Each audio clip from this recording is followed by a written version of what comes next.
எல்லாரும் சேர்ந்து சொல்லுவோம், கிவிங் இஸ் an act. எல்லாரும் சேர்ந்து சொல்லுமா, கிவிங் is an act. அதற்கான ஒரு தலைப்பு வசனத்தை நம்ம எடுத்து ஆதார வசனத்திலிருந்து நம்ம பார்த்தோம். ஆபேலையும் பிறகு காயினை குறித்து நம்ம பார்த்தோம். ஆதியாகமம் 4வது அதிகாரம் 4வது வசனத்திலே ஆபேலும் தன் மந்தையில் தலையீற்றுகளிலும் அவைகளில் கொழுமையானவைகளிலும் சிலவற்றை கொண்டு வந்தான். ஆபேலையும் அவன் காணிக்கைகளையும் கர்த்தர் அங்கீகரித்தார், காயினையும் அவன் காணிக்கைகளையும் கர்த்தர் அங்கீகரிக்கவில்லை. அப்பொழுது காயினுக்கு மிகவும் எரிச்சல் உண்டாகி அவன் முக நாடி மாறி போனது. அப்போ நல்ல கவனிங்க, கடந்த 2 வாரங்களில் 4 பாயிண்டை நாம பார்த்தோம். கிவிங் இஸ் an act என்று சொல்லும்போது, கிவிங் இஸ் an act என்று சொன்னால் கொடுப்பது ஒரு செயல் என்று சொல்லும்போது, கொடுப்பது ஒரு கிரியை என்று சொல்லும்போது, கொடுப்பது ஒரு கிரியை, அது எப்படிப்பட்ட கிரியை அல்லது எப்படிப்பட்ட ஒரு செயலாய் இருக்கிறது என்று சொன்னால், கொடுப்பது ஒரு ஆராதனையின் செயலாய் இருக்கிறது என்பதை பார்த்தோம். Giving is an act of worship, ஆராதனையின் செயலாய் இருக்கிறது என்பதை பார்த்தோம். இங்கே வசனம் தெளிவாக சொல்லுகிறது, ஆபேலும் காணிக்கையை கொண்டு வந்தான், காயினும் காணிக்கையை கொண்டு வந்தான். கரெக்ட் தானே நான் சொல்றது? ஆபேலும் காணிக்கையை கொண்டு வந்தாங்க, காயினும் காணிக்கையை கொண்டு வந்தாங்க. ஆனால் ஒருவனுடைய காணிக்கையை ஆண்டவர் அங்கீகரித்தார், ஏற்றுக்கொண்டார், அதை சுகந்த வாசனையாய் அவர் எடுத்துக்கொண்டார். இன்னொருவருடைய காணிக்கையை அவர் அங்கீகரிக்கவில்லை. அப்போ இதுல நல்ல கவனிக்கணும், நானும் நீங்களும். ஆண்டவர் காணிக்கை மீது அதிக கவனம் செலுத்துவதை விட கொடுக்கிறவர்கள் மீது அதிக கவனத்தை செலுத்துகிறவராய் இருக்கிறார். ஹல்லேலூயா. அப்போ ஆபேலையும் அவன் காணிக்கைகளையும் சொல்லாம எல்லாம் சேர்ந்து, ஆபேலையும் அவன் காணிக்கைகளையும் கர்த்தர் அங்கீகரித்தார், காயினையும் அவன் காணிக்கைகளையும் கர்த்தர் அங்கீகரிக்கவில்லை. அப்போ அவன் காயினுடைய காணிக்கை அங்கீகரிக்கல, ஆபேலுடைய காணிக்கை அங்கீகரிக்கலன்னு இங்க வசனம் சொல்லல, தெளிவா போட்டிருக்கு, ஆபேலையும் அவன் காணிக்கைகளையும். எவ்வளவு தெளிவா இருக்கு பாருங்க. அப்போ நானும் நீங்களும் செலுத்தும் போது கர்த்தர் என்ன முதல்ல அங்கீகரிக்கணுங்க. ஆபேலையும் அவன் காணிக்கைகளையும் அங்கீகரித்தார், காயினையும் அவன் காணிக்கைகளையும் அங்கீகரிக்கல. அப்ப கர்த்தர் எவ்வளவு கவனத்தோடு இருக்கிறார், செலுத்துகிறவர்கள் எப்படிப்பட்டவர்கள் அல்லது எப்படிப்பட்ட இருதயமுடையவர்களாய் அவருக்கு செலுத்த வேண்டும் என்பதை, அவர் எவ்வளவு செலுத்துகிறார்கள் என்பதையும் பார்க்கிறவர் அல்ல, ஆனால் செலுத்துகிறது எப்படிப்பட்டது என்பதை பார்க்கிறார். அந்த ஏழை விதவை தாய் ஏசப்பா உட்கார்ந்துட்டு இருக்கிறார், பார்த்துக்கிட்டே இருக்கிறார், யார் யாரெல்லாம் காணிக்க போடுறாங்க, எப்படிலாம் போடுறாங்க அப்படின்னு சொல்லி பார்த்துக்கிட்டே உட்கார்ந்துட்டு இருக்கிறாரு, கண்காணிச்சுக்கிட்டே இருக்கிறாரு. வராங்க, கட்டுக்கட்டாக போடுறாங்க, தங்கக்கிட்ட இருக்கிறதெல்லாம் அப்படி பிரித்து போடுறாங்க, ஜோபை எடுக்கிறாங்க, சுருக்கு பையை எடுக்கிறாங்க. அந்த காலத்தில் எதாவது வச்சுக்கிட்டு இருந்தாங்க நமக்கு தெரியாது, எல்லாம் எடுக்கிறாங்க, ஹேண்ட்பேக் எடுக்கிறாங்க, இந்த காலத்தில் சொல்லிக்கலாம் அப்டேட்டாக, பர்ஸை எடுக்கிறாங்க, அப்படி எடுக்கிறாங்க, இப்படி எடுக்கிறாங்க, எடுத்து அதில் இருக்கிறத கொஞ்சம் எடுத்து அதில் இருக்கிறத கொஞ்சம் எல்லாம் போட்டாங்க.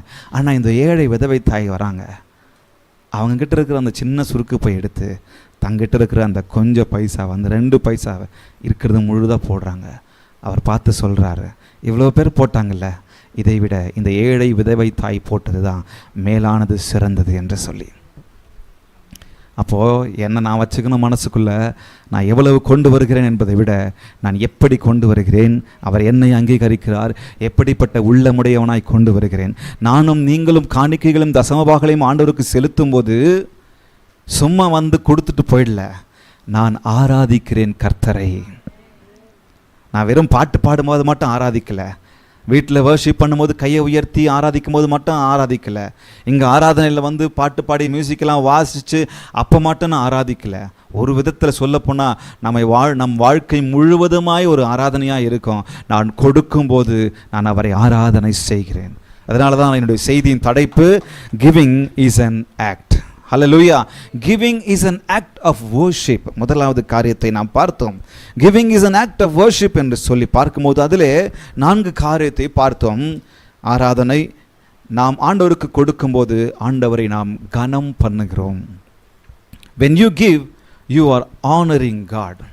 நான் ஆராதனைக்கு தேவனுடைய சமூகத்தில் என்னை கொண்டு வந்தாலும் சரி, என் தாளந்தை கொண்டு வந்தாலும் சரி, என் பணத்தை கொண்டு வந்தாலும் சரி, என் காணிக்கை தசமபாகங்களை கொண்டு வந்தாலும் சரி, என்னுடைய நேரத்தை கொண்டு வந்தாலும் சரி, என்னுடைய பலத்தை கொண்டு வந்தாலும் சரி, என்னுடைய எல்லா சாதுரத்தை ஞானத்தை கொண்டு வந்து சேர்த்தாலும் அது ஆண்டவர் நாமத்தை நான் கனப்படுத்துகிறேன், ஆண்டவருக்கு என் கனத்தை கொடுக்கிறேன் என்று அர்த்தம். அது மாத்திரமல்ல, நானும் என்னை கொண்டு வந்து சேர்க்கும்போது, ஆண்டவருக்கு நான் கொடுக்கும்போது, when you give you are humble before God. நீங்களும் நானும் கர்த்தர் சமூகத்தில் நம்மை தாழ்த்துகிறோம். ஆண்டவரே, என்கிட்ட இவ்வளவு இருக்கு, என்கிட்ட பலன் இருக்கு, என்கிட்ட ஞானம் இருக்கு, என்கிட்ட பணம் இருக்கு, என்கிட்ட திறமை இருக்கு, என்கிட்ட சாதுரியம் இருக்கு, என்கிட்ட எல்லாம் இருக்கு, எனக்கு உலக சம்பத்தெல்லாம் இருக்கு, ஆனாலும் எனக்கு ஆதாரம் நீர்தான் என்று சொல்லி நான் கொடுக்கும்போது என் தாழ்மையை நான் வெளிப்படுத்துகிறவனாய் இருக்கிறேன். ஹல்லேலூயா. அது மாத்திரமல்ல, நான் கொடுக்கும்போது என்னுடைய நன்றியை வெளிப்படுத்துகிறேன். when you give you are showing gratitude to God. தேவனுக்கு நம்ம என்ன பண்றோம்? நான் gratitude வெளிப்படுத்துறேன், என்னுடைய நன்றியை வெளிப்படுத்துறேன். இவ்வளவு இருக்கு, நான் சேர்த்து வச்சிருக்கிறேன். அப்பா சொல்றாரு, வசனம் சொல்லுகிறது, பூமியும் அது நிறைவும் கர்த்தருடையது.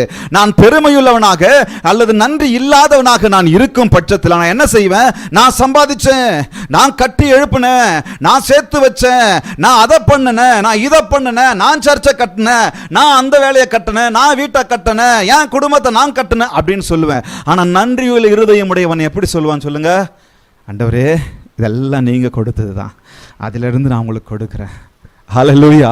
என் நன்றியை நான் வெளிப்படுத்துகிறேன், என் நன்றியை நான் வெளிப்படுத்துகிறேன். அப்போ நான் கொடுக்கும்போது, ஆண்டவரே, எனக்கு கிடைச்சதெல்லாம் நீங்கள் கொடுத்தது, நான் உங்களை தாழ்த்துறேன். அதே போல் எனக்கு கிடைச்சதிலிருந்து நான் என்னால் முடிந்ததை உமக்கு கொடுக்கிறேன். அது பணமாக இருக்கட்டும், என் வாழ்க்கையாக இருக்கட்டும், என் தாளந்தாக இருக்கட்டும், என் நேரமாக இருக்கட்டும், என் திறமையாக இருக்கட்டும், எதுவாக இருக்கட்டும், நன்றியை நான் வெளிப்படுத்துகிறேன். கடைசியாக முதலாவது காரியத்தில் பார்த்தோம், when you give you are showing love to God and to the man and to the people. நானும் நீங்களும் ஆண்டவருக்கு கொடுக்கும்போது நமக்கு அது அன்பின் வெளிப்பாடாக இருக்கிறது. அதுதான் giving is an act of worship. நான் என்ன பண்ணுறேன்? நன்றியின் வெளிப்பாடாக இருக்கிறது. ஆண்டவருக்கு நான் நன்றியின் வெளிப்பாடு மாத்திரமல்ல, அன்பின் வெளிப்பாடாக இருக்கிறது. நான் என் குடும்பத்தை எப்படி நேசிக்கிறேன், அப்போ என் குடும்பத்தை கொடுத்து தாங்குகிறேன். அதே போல என் சபையை நேசிக்கும் போது, ஏழைகளை நேசிக்கும் போது, தர்ம காரியங்களை நான் செய்வேன், தேவனுக்கு கொடுப்பேன், ஏழைகளுக்கு கொடுத்து தாங்குவேன். ஹல்லேலூயா. அப்போ ஆண்டவரை நான் அதன் மூலமாக என்ன பண்ணுறேன்? ஆராதிக்கிறேன். எல்லாம் சொல்லமா, giving is an act of worship. நான் காணிக்கை போடும்போது, நான் தசமபாகங்களை போடும்போது, நல்லா ஞாபகம் வச்சுங்க, காயினையும் ஆபேலும் என்று சொல்லும் பொழுதே நமக்கு காணிக்கை தசமபாகம் தான் ஞாபகம் வரும். அப்போ நான் இந்த வார்த்தை சொல்லும் போது நீங்கள் எல்லாவற்றுக்கும் உங்கள் வாழ்க்கையை அப்ளை பண்ணிக்கங்க, வெறும் பணத்துக்கு மாத்திரம் அப்ளை பண்ணிக்காதீங்க. ஆனால் நான் இன்றைக்கு பணத்தை குறித்து பேசினாலும், காணிக்கை தசமபாகங்கள் குறித்து பேசினாலும், உங்கள் வாழ்க்கையில் தேவனுக்கு நீங்கள் என்னென்னலாம் கொடுக்குறீங்களோ, எவையெல்லாம் கொடுக்குறீங்க, உங்களையே அர்ப்பணிக்கிறீங்களோ, அவைகள் எல்லாவற்றையும் உங்களுக்கு நீங்க அப்ளை பண்ணிக்கங்க. அப்ப giving is an act of worship. நான் கொடுக்கும்போது சும்மா அப்படி கொடுத்துட்டு போல, இதெல்லாம் உள்ளுக்குள்ள நடக்குது, இதையெல்லாம் நான் செய்யறேன் அல்லது நான் செய்ய வேண்டும். அப்ப giving is an act of worship மாத்திரமல்ல, giving is an act of ownership. என்னுடைய உரிமையை நான் எடுத்துக்கொள்றேன். என் குடும்பத்தின் மீது என் உரிமையை நான் எடுத்துக்கிறேன் பாருங்க. என் சபையின் மீது அந்த உரிமையை நான் எடுத்துக்கணும். என் குடும்பத்தின் பிள்ளைகள் மீது என் உரிமையை நான் எடுத்துக்கிறேன் பாருங்க. அந்த ரெஸ்பான்சிபிலிட்டி எடுத்துக்கிறேன் பாருங்க. அந்த அந்த அந்த பொறுப்பை எடுத்துக்கிறேன் பாருங்க. அதை போல நான் என்ன பண்ணணும்? என் சபையையும் அல்லது பல காரியங்களையும் நான் எடுத்துக்கொள்ள, அது என்னுடைய பொறுப்பு என்று நான் எடுத்துக்கொள்ள வேண்டும். கிவிங் வர்ஷிப் மாத்திரமல்ல, அது ஓனர்ஷிப். நான் செய்யாவிட்டால் யார் செய்வார்கள்? நான் தாங்காவிட்டால் யார் தாங்குவார்கள்? நான் போஷிக்காவிட்டால் யார் போஷிப்பார்கள்? நான் விசாரிக்காவிட்டால் யார் விசாரிப்பார்கள்? இதையெல்லாம் மனதிற்குள்ளாக நான் வைத்துக் கொள்ளணும். ஹல்லேலூயா. அப்போ நான் கொடுக்கிறது ஆராதனை மாத்திரமல்ல, அது என் உரிமை, என் பொறுப்பு. அது இட் இஸ் ஓனர்ஷிப். இரண்டாவது வாரத்தில் நம்ம பார்த்தோம், கொடுப்பது is an act of faith. Is an act of faith. அப்போ வசனம் சொல்லுகிறது, எபிரேயர்ல வசனம் சொல்லுகிறது, அவன் விசுவாசத்தினால் காயினுடைய பலியை பார்க்கிலும் மேலான பலியை செலுத்தினான். யாரு? ஆபேல். அந்த விசுவாச வீரர்கள் பட்டியல்ல முதல்ல ஆரம்பிச்சது யார் பேர் தெரியுமா? ஆபேல் பேர் தான். புதிய ஏற்பாட்டில் விசுவாச வீரர்கள் பட்டியலை அழகாக எழுதுகிறாங்க. எபிரேயரில் ஆக்கியோன் எழுதுகிறார், ஆசிரியர் எழுதுகிறார். அப்போ அந்த விசுவாச வீரர்கள் பட்டியல முதல்ல அவர் ஆபிரகாம் இருக்கிறாரு. ஆபிரகாம் தான் விசுவாசிகளின் தகப்பன். எப்படியெல்லாம் ஆபிரகாம் விசுவாசத்தை பார்த்து ஆண்டவர் அவ்வளவு ஆச்சரியப்படுறாரு. தன்னுடைய ஒரே பேரான குமாரனை கொடுக்கும்போது எவ்வளவு ஆச்சரியப்பட்டு கடைசியில் அவர் நண்பன் அப்படின்னு சொல்றாரு, தாவீத நண்பன் சொல்றாரு. இன்னும் பல பேர் லிஸ்ட்ல இருக்கு. ஆனால் முதல் பேர் யார் பேர் இருக்கு தெரியுமா? ஆபேலுடைய பேர். ஆனால் ஆபேலை குறித்து கொஞ்சம் தான் இருக்குது வசனங்கள். ஆனால் அவங்க பேரை எவ்வளவு அழகாக முதல் காரியங்களை கொடுத்து வருகிறார். அப்போது நானும் நீங்களும் கொடுக்கும்போது அது விசுவாசத்தோடு கொடுக்கணும். பை ஃபெய்த் அப்படின்னு சொல்லி ஆரம்பிக்குது ஆங்கிலத்தில். விசுவாசத்தினாலே ஆபேல் காயினுடைய காணிக்கைகளை பார்க்கிலும் மேலான காணிக்கை அவன் செலுத்தினான். பை ஃபெய்த் அப்படின்னு சொல்லி வரும்போது நான் என்ன பண்ணுறேன்? என் கிரியை அதில் அடங்கியிருக்கு. என் ஃபெய்த் அப்படின்னு சொல்லி வரும்போது எனக்கு கிரியை அடங்கியிருக்கு. அப்போ ஃபெய்த் அண்ட் ஒர்க் மிக மிக அவசியம். ஃபெய்த் அண்ட் ஒர்க் ரெண்டுமே ஒன்றா கிரியை பண்ணணும். ரெண்டுமே ஒன்றா கிரியை பண்ணலன்னா பாருங்கள், நல்லா யோசிச்சு பாருங்கள். எனக்கு விசுவாசம் இருக்குது, ஆனால் நான் கிரியை பண்ண மாட்டேன், நான் கொடுக்க மாட்டேன் அப்படின்னு சொல்ல முடியாது. ஒருவன் யாக்கோபு சொல்கிறது அழகாக போன வாரம் நம்ம பார்த்தோம். முடிஞ்சால் நீங்கள் போய் ஆன்லைனில் பார்த்துங்க. ஃபர்ஸ்ட் சர்வீஸ் மட்டும்தான் இருக்குது, செகண்ட் சர்வீஸ் போன வாரம் எலக்ட்ரிக் பிரச்சனை ஆகிடுச்சு. ஸோ அதனால் ஃபர்ஸ்ட் சர்வீஸ் ஆன்லைன் இருக்குது, கவனிச்சுங்க. என்கிட்ட பணம், என்கிட்ட ஃபெய்த் இருக்குது, ஆனால் கிரியை இல்லை, நான் கொடுக்க மாட்டேன் அப்படின்னு சொன்னால் அது முழுமையடையாது. ஒருத்தர் நம்ம பார்த்து வராங்க, ஆண்டவர் தெளிவாக சொல்கிறாரு, உங்களை பார்த்து உங்கள்கிட்ட வராங்க. ஒருத்தர் வராரு, சாப்பாட்டுக்கு வழியில், பசியாக இருக்கிறாங்க, தூங்குறதுக்கு வழியில், போத்திக்கிறதுக்கு துணி பெட்ஷீட் இல்லை, போட்டுக்கிறதுக்கு உடுப்பு இல்லை அப்படின்னு சொல்லி வராங்க. நான் பார்த்துட்டு ப்ரேயர் பண்ணுறேன், நீ போய் பசி ஆறி குளிர்ந்து நல்லா தூங்கி எழுந்திரிச்சு வாப்பா. நான் விசுவாசத்தோடு ப்ரேயர் பண்ணுறேன். அங்கே கிரியை இருக்கா? கிரியை இல்லை. அப்போ அவன் எதிர்பார்த்தது என்ன? என்கிட்ட இருக்கும்போது, என்கிட்ட அவனை விசாரிக்கிற திராணி இருக்கும்போது, உனக்கு நன்மை செய்யும் திராணி இருக்கும்போது அதை செய்ய தகுந்தவர்களுக்கு செய்யாமல் இராத அப்படின்னு சொல்கிறார் வசனம்.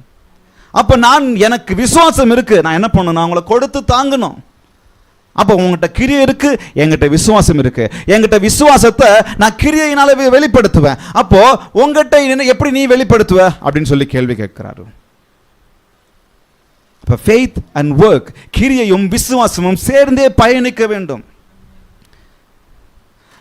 அவங்க நடத்துவாங்க, சர்ச்சுக்கு தானே, அந்த பணக்காரர் கொடுப்பார் காசு, இந்த பணக்காரர் கொடுப்பார் காசு.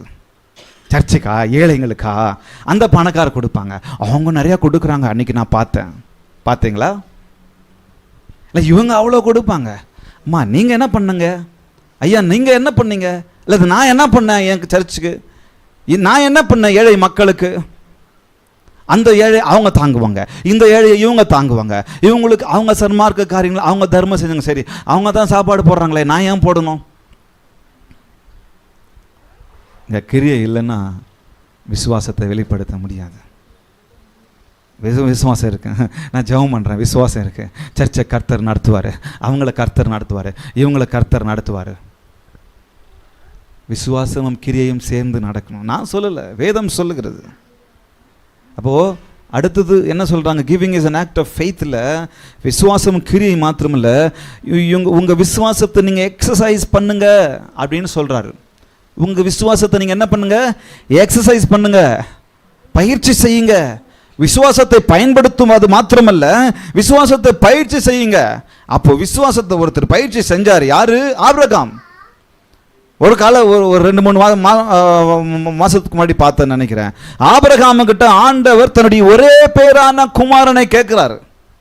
சொல்லும்போது இப்படியெல்லாம் சொல்லி வேற கேட்குறாரு. உன்னுடைய ஒரே பேரான குமாரன், உன்னுடைய நேச குமாரன், நீ உன்னுடைய செல்ல பிள்ளை, நீ அப்படி வளர்த்தியே, இத்தனை வருஷம் கழிச்சு ஒருத்தன் கிடைச்சான அந்த பிள்ளைய எனக்கு பலியாக கொடுன்னு சொல்லி கேட்கும்போது ஆபிரகாம் ஒரு வார்த்தையும் பேசலை, விசுவாசத்தை எக்ஸசைஸ் பண்ணார்.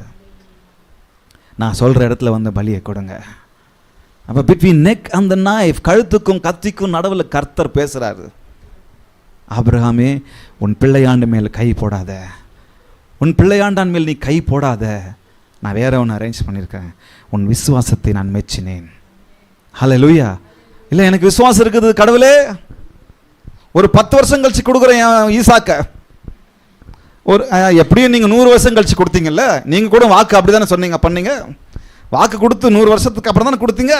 சரி, நானும் எனக்கு விசுவாசம் இருக்கு, ஈசாக்கு தள்ளாடுற வயதில் நான் கொடுக்குறேன்ப்பா அவனை பலி.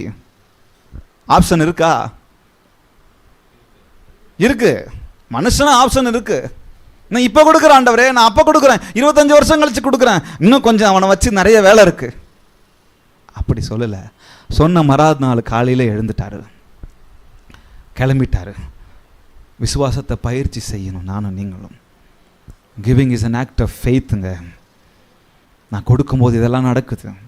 சும்மா நான் கொடுக்கல, சும்மா நான் என் காணிக்கையும் தசம்பாகத்தையும் கொடுக்கல. இதெல்லாம் நடக்குது, இதெல்லாம் நடக்கணும். கிவிங் கொடுக்கும்போது ஒரு ரெவலேஷனோடு, ஒரு ப்ரேயரோடு நானும் நீங்களும், ஒரு வெளிப்பாடோடு, ஒரு ஜெபத்தோடு நானும் நீங்களும் கொடுக்கணும். நீங்கள் ஒன்று செஞ்சு நீங்கள் ஒன்று வச்சுருக்கிறீங்கப்பா, நான் எனக்கு இப்போ நீங்கள் சொல்லுங்கள், நான் என்ன கொடுக்கணும், நான் என்ன பண்ணணும், நான் எப்படி செய்யணும், அந்த ரெவலேஷன் எனக்கு தாங்க ஆண்டவரே. ஹல்லேலூயா. அந்த ப்ரேயர் ஃபுல்லாக நான் கொடுக்கணும். சும்மா ஏனோ தானோ என்று நாம் செய்யக்கூடாது. 4வதாக பார்த்தோம், giving is an act of faith மாத்திரமல்ல, giving is an act of obedience.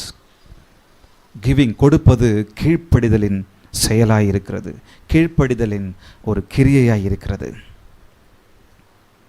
நான் கீழ்ப்படுகிறேன், கர்த்தருக்கு கீழ்ப்படுகிறேன், கர்த்தர் வார்த்தைக்கு கீழ்ப்படுகிறேன். நீங்கள் சொல்லிட்டீங்கப்பா நான் கொடுக்குறேன்ப்பா, நீங்கள் சொல்லிட்டீங்கப்பா நான் கொடுக்குறேன், நீங்கள் என்ன சொல்கிறீங்களோ அதை செய்கிறதுக்கு தான் நான் இருக்கிறேன் ஆண்டவரே அப்படின்னு சொல்லி கீழ்ப்படுகிறோம். ஸோ நீங்கள் அது நீங்கள் ஆன்லைனில் முடிஞ்சால் நீங்கள் பார்த்துக்குங்க. இன்றைக்கு குறிப்பாக ஒரு ஒரு காம்ப்ளிகேட்டடான ஒரு விஷயத்தை நாம் பார்க்க போகிறோம். காணிக்கை மற்றும் தசமபாகத்தை குறித்து இந்த உலகத்தில் நிறைய கூற்றுகள் இருக்குது. அதாவது கிறிஸ்தவர்கள் மத்தியில் சிலர் சொல்கிறாங்க காணிக்கை தசமபாகம், நீங்கள் காணிக்கைன்னு வரும்போது அதுக்குள்ளே தசமபாகம் அடங்கிடும். ஸோ அப்போ தசமபாகம் நீங்கள் வச்சுக்கோங்க, தசமபாகம் கொடுக்கணும் சபைக்கு அப்படின்னு சொல்லி சில ஊழியர்கள், சில பாஸ்டர்கள் சிலர் சொல்கிறாங்க தசமபாகம் ஆண்டவருடைய இயேசு வந்து போன பிறகு அது இல்லை அப்படின்னு சொல்கிறாரு. ஸோ அதை குறித்து இன்னைக்கு அதை முழுவதுமாய் விவரிக்க இந்த அரை மணி நேரம் பத்தாது. ஆனாலும் முடிந்த அளவுக்கு நம்ம எவ்வளவு அதை குறித்து பார்க்க முடியுமோ அதை நம்ம பார்க்குறோம். காணிக்கை தசமபாகங்களை குறித்து நம்ம அப்படியே நம்ம கொண்டு போக போகிறோம். இன்றைக்கு தசமபாகத்தின் மேன்மையும் அதனுடைய முக்கியத்துவத்தையும் நம்ம பார்க்க போகிறோம். முதலாவது காரியம், தசமபாகம் என்பது கர்த்தருக்கு என்று பிரித்தெடுப்பதாயிருக்கிறது. கர்த்தருக்கு என்று பிரித்தெடுப்பது தசமபாகம். அது கர்த்தருக்குன்னு சொல்லி நம்ம எடுத்து வைப்பது. தசமபாகம் என்றால் என்ன அப்படின்னு சொல்லி நம்ம பார்க்கலாம். அப்போ கர்த்தருக்கென்று பிரித்தெடுப்பது அப்படின்னு சொன்னால் உபாகமம் 14:22-23 வரைக்கும் வசனம் சொல்லுகிறது, உன் தேவனாகிய கர்த்தருக்கு எப்பொழுதும் பயந்திருக்க பழகும்படிக்கு வருஷந்தோறும் நீ விதைக்கிற விதைப்பினாலே வயலில் விளைகிற எல்லா பலனிலும் தசமபாகத்தை பிரித்து, அங்கே என்ன வார்த்தை போட்டிருக்குங்க, தசமபாகத்தை என்ன பண்ணுங்க, பிரித்து. 22வது வசனத்தில் போட்டிருக்கு, பிரித்து உன் தேவனாகிய கர்த்தர் தமது நாமம் விளங்கும்படி தெரிந்து கொள்ளும் ஸ்தானத்திலே உன் தானியத்திலும் உன் திராட்சரசத்திலும் உன் எண்ணெயிலும் உன் தசமபாகத்தை உன் ஆடு மாடுகளின் தலையீற்றுகளையும் அவருடைய சந்நிதியில் புசிப்பாயாக.